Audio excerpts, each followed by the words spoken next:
right, everybody, welcome back. We're diving deep today Deep. into a really fascinating story. So this is about a guy named Simon Ekpa. Okay. You've probably seen his name in the news lately.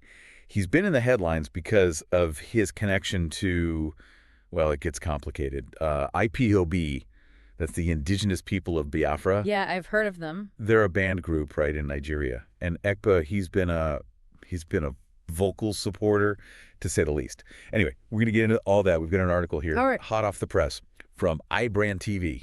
Simon Ekpa, Nigerian government finally speak. So this is recent. Oh, yeah, it just came out yesterday, November 22nd, 2024. Wow. We're talking international intrigue, social media, separatist movements. It's a big one. Sounds like it. So I guess maybe first things first, who is this guy, Simon Ekpa? Well, what's really interesting about him is that he's not just some activist. This guy's got two passports, Nigerian and Finnish, and he's a politician, like an actual elected official in Finland. Yeah, a Finnish politician who's also like this super hardcore Biafran activist. Right. I mean, this guy went and declared a Biafran government in exile Yeah. back in 2022. And then get this, in 2023, he decides he's the leader of it. Wait, he just, declared himself the leader? Pretty much, yeah. What do you even make of that? Well, it's a bold move, but it does make you wonder how seriously people are taking this government. Like, Right. within the Biafran movement, even internationally, is it a real thing, or is it more about, getting attention, rallying support? Maybe both. Maybe both, yeah. But it definitely says something about Ekpa, Oh, yeah. Ambitious, for sure. and dedicated to this cause. So speaking of bold moves, the reason he's all over the news now, right, is that he got arrested. Oh, right. Finnish authorities took him into custody just yesterday, November 21st. And the charges, they're not messing around. What are they? Inciting terrorism, promoting violence. It's serious stuff. And a Finnish court, the District Court of Päijät-Häme to be exact. Wow, you say that like a native. I try. So they found probable cause to detain him, for publicly inciting crimes, specifically with terrorist intent. That's heavy. Yeah. And this is where things get really interesting and a little bit scary, to be honest, because, social media is right at the heart of this. Social media. Oh, yeah. Yeah. Finnish authorities are saying that Ekpa was using platforms like, Facebook, Twitter, YouTube, all the usual suspects, to spread propaganda, incite violence, encourage people to do illegal things. That makes sense. They even think that some specific violent incidents that happened in Nigeria, some of them are directly connected to what he was doing online. Like he's instigating it from, Finland? Exactly.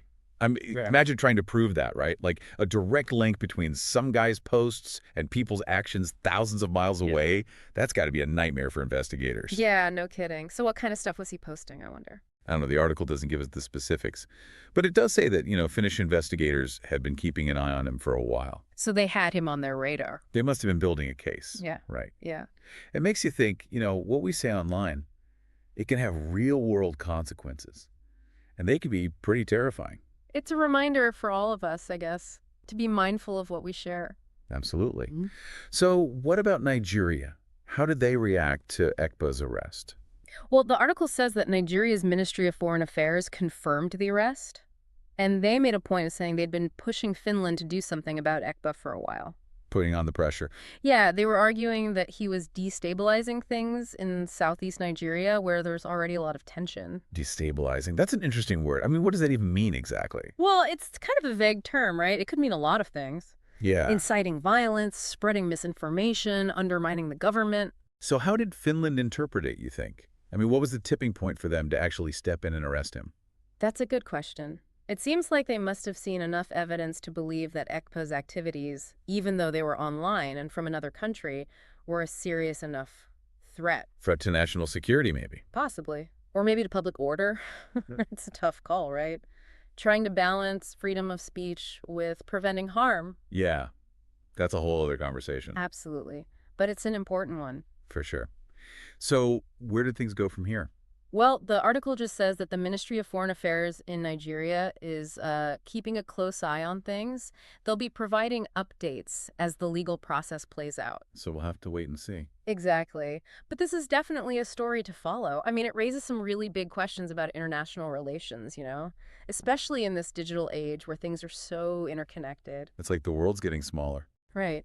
And we're all having to figure out how to deal with that, how to handle these really complex situations where online actions can have such a huge impact offline. How government should cooperate, what freedom of expression really means, how to prevent violence.